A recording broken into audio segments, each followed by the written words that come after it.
Hey, good morning, everybody. This is Bill and Emily. There's my wife, Emily. Monday, we just got done with the gym, and we did chest and tris today. We had a great workout. I tried something here recently, and I started doing 4 ounces of kefir before I go to the gym because Emily and I are intermittent fasting, so our first meal is going to be around 10:30, 11 o'clock. And so I thought I'd try something and do kefir, 4 ounces of it, before I go to the gym and see how I feel. And I did it for a while, then I went off, and then I went back on again. And the conclusion is, feel much, much better after my training, a lot of energy, fully recovered. So I'm going to keep doing that. But guys, I wanted to get on today. Emily and I really don't get involved in discussions, political discussions. We don't really like to get involved with people when we talking about that. We kind of just turn our heads and walk away.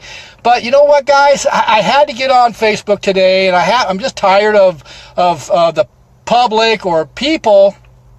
They're talking a lot about this insurance issue in the last, few days. How I saw something on Facebook about the insurance, because of the new insurance policies or whatever you want to call it, is going to cause the Americans to die.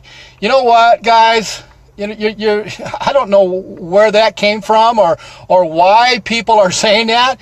It's not the insurance company that's causing the American public to die. It's our own doctors. It's Western medicine causing it, guys. And you know what? And if you do your research, you can see that it's not the insurance. So get that out of your mind. It's it's the Western medication. It's medication and chemo and radiation and processed foods, and it's the way the Americans are eating. So what I did, guys, is I went on to a site. It's a research site. And I think you guys might have heard of Johns Hopkins University School of Medicine.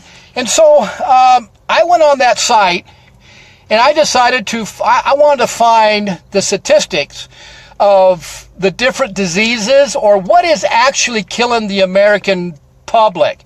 And so this is what I found.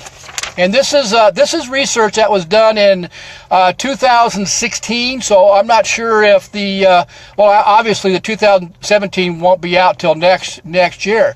But you guys, you need to understand that what is killing the American people is not insurance. It's our lifestyle. That's what's killing us. And so let me read you what Johns Hopkins University School of Medicine has to say about this. And this is not coming from me. This is coming from their site. This is their research site. And so the actual topic is going to be medical errors are the third leading cause of death in the U.S. Okay, guys, let me say this again. Medical errors are the third leading cause of death in the U.S. Now, I don't see where it says our insurance is the third leading cause of death in the U.S. I don't see that. And as I read on, you will see that you won't see that either. So, so I'm going to read right from the site. Medical errors are the third leading cause of death in the U.S. after heart disease and cancer, causing at least 250,000 deaths every year. Now, as I read on, Johns Hopkins University says those figures are too low, and I'll read why they say that. People don't just die from heart attacks and bacteria. They die from system-wide failing and poorly coordinated care. Do you hear what I just said? This is Johns Hopkins, guys. This is not me. The studies say, lead author Dr. Martin Makary, a professor of surgery and health policy at Johns Hopkins University School of Medicine, it's medical care gone awry, or whatever you want to call it. So he's stating that what's causing the death of Americans is the care, is medication, is the hospitals, the treatments, okay?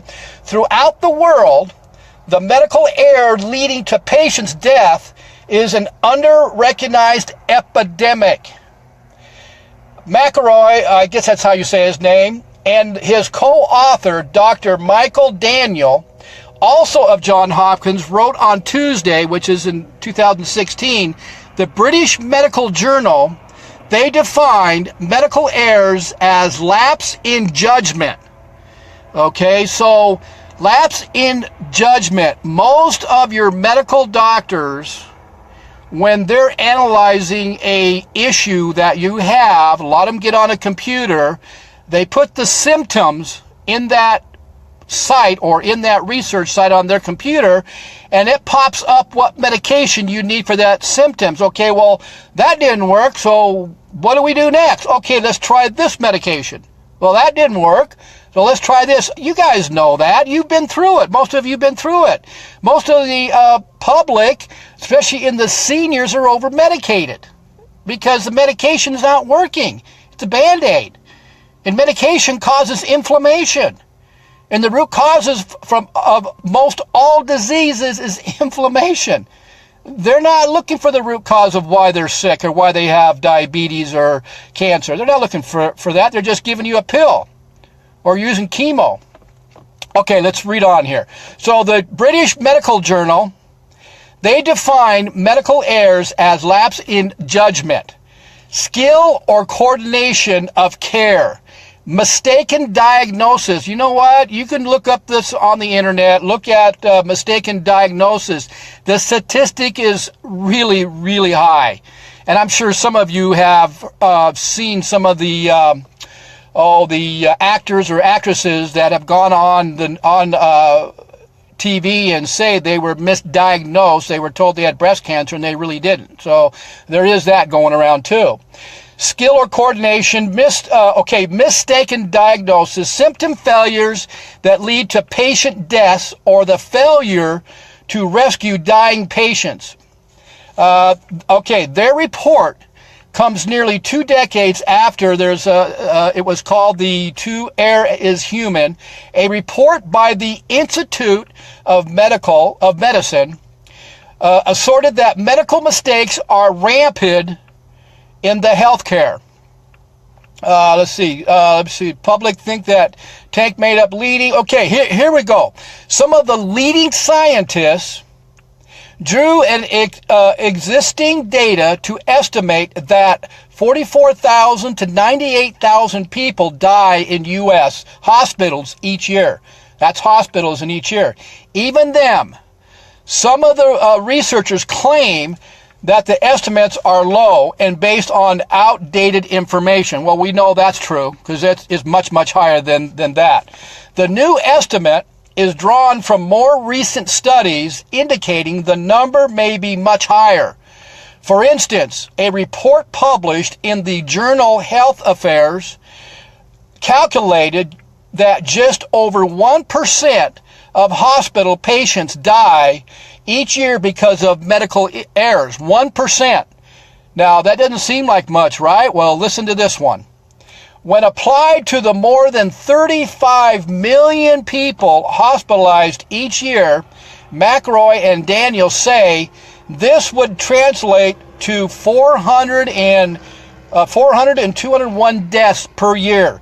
More than 4 times the original report. Okay, that's more like it, guys. So if you go on the sites, you'll see that it's up in the 400,000 a year. So guys, you know what? It's not about the insurance that's causing these deaths. It's about the American public that do not take their health sincerely. And they put their health at the bottom of the to-do list. And they feel that, their doctor knows everything. He doesn't. He's human, just like I don't know everything. I know a lot. We know a lot. But we don't know everything, and we're continually educating ourselves with an open mind. We work with a lot of people that are sick. We help people reverse diseases. But a lot of times, the doctors get in the way because they're saying there's no scientific proof to what we're teaching our patients or our clients. Well, there is scientific proof. You guys that follow me know that because I've been showing you the proof. But you just don't see it for some reason. So understand this, guys. It's not the insurance. So whenever you're reading something on social media, or if somebody is making a conversation about, well, this new healthcare system is going to kill us all. No, it's not. It's not that. That isn't the cause. The cause is you need to be more serious about your health. That's the cause, and take it in your own hands. Government's not going to help you guys. Government's not going to teach you or educate you on how to be healthy. In your body, God gave us a immune system, and that is what's going to heal the diseases. That's what's going to reverse disease, and that's going to prevent diseases. But the environment is so toxic, and the food is so toxic, and your water is so toxic, your immune system is overwhelmed. You gotta understand how to get your body in a more slightly alkaline environment. You gotta understand how to flush out the inflammation from the toxic environment that you're consuming every single day. And you know what? Emily and I have been trying to tell you guys, it's in the hydrogen-rich water. That is the structure of that water is going to flush out the inflammation. The root cause of most all diseases is inflammation. So if you have a way to flush that out or detox it daily, guess what? You're going to give yourself and your family a better chance to survive in this toxic world. And then you need to understand how important it is to stop cooking all your foods and eating more raw foods. That is another thing you got to understand. The gut plays a huge part in preventing diseases. Your good gut bacteria is the first line of defense. That is what it is. It's the first line of defense to prevent diseases. Most of the American public, they've got a sick gut, and it's overwhelmed with bad gut bacteria. You got to learn how to get your gut healthy, guys. Healthy gut gives you a healthy brain. So, guys, I don't know if this was a health tip or not.